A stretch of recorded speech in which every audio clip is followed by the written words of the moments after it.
Sexuality should be a key consideration for patients with congenital anomalies. Abnormal anatomy, scarring, and insecurities can cause problems with body image, thus impacting an individual's sexual development.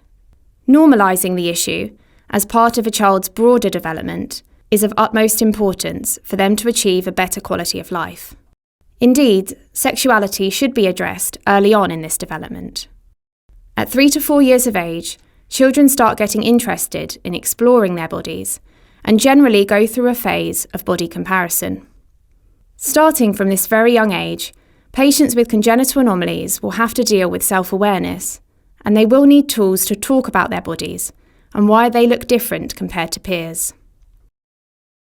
The role of the clinicians is to make parents aware of this phase so that they will be prepared for their child's questions and ready to support them in a way that's comfortable for both.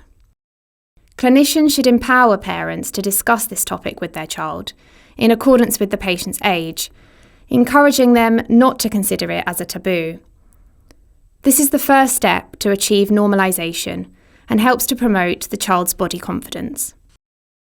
When it comes to adolescents, it should be mentioned that they do not like to discuss sexuality with adults, but with peers. Nonetheless, patients with congenital anomalies might find it difficult to express any physical differences they might encounter to their friends. To overcome this potential barrier, they need to receive information about their bodies at an earlier stage at 9 to 10 years old. This will give them additional tools as adolescents to talk about sexuality with peers, and eventually to seek for advice from parents or clinicians. Likewise, by including the topic of sexuality as a standard part of the patient's follow-up programme, clinicians can normalise the topic, and this makes it easier for them to refer back to it at a later stage. However, in order for clinicians to discuss sexuality, they must be comfortable with addressing the topic, notwithstanding the possibility of a referral to a specialist who is more familiar with talking about sexuality, according to the child's developmental age.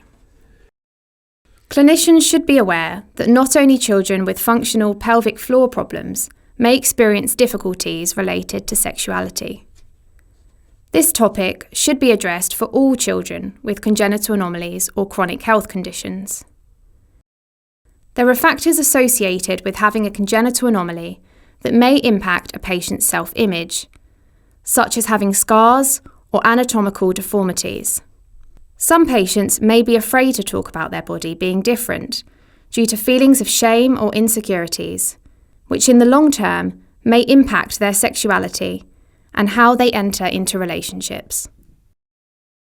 Colorectal patients who are dependent on bowel management may experience negative associations with this region of the body. This can make it difficult to relax during sexual activity and experience sexual pleasure. There may also be various fears about soiling and uncertainty about possible odours, which the patient may find difficult to talk about. These factors may also impact a patient's sexuality. A psychologist can support the patient to manage these difficult feelings and promote body confidence, and how to make it open to discussion when starting a relationship. Lastly, it is important to build a network of interested clinicians with relevant experience working with patients with congenital anomalies on these topics. This could include a specialist nurse, gynecologist, urologist, psychologist, and sexologist. Clinicians can also make use of other resources available, such as online tools, websites, and books, to educate themselves, their patients, and their patients' parents.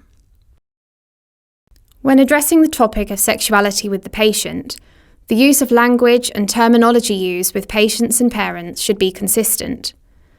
In this regard, age-appropriate books can help identify the best terminology for clinicians and parents to use with the patient to further address the topic.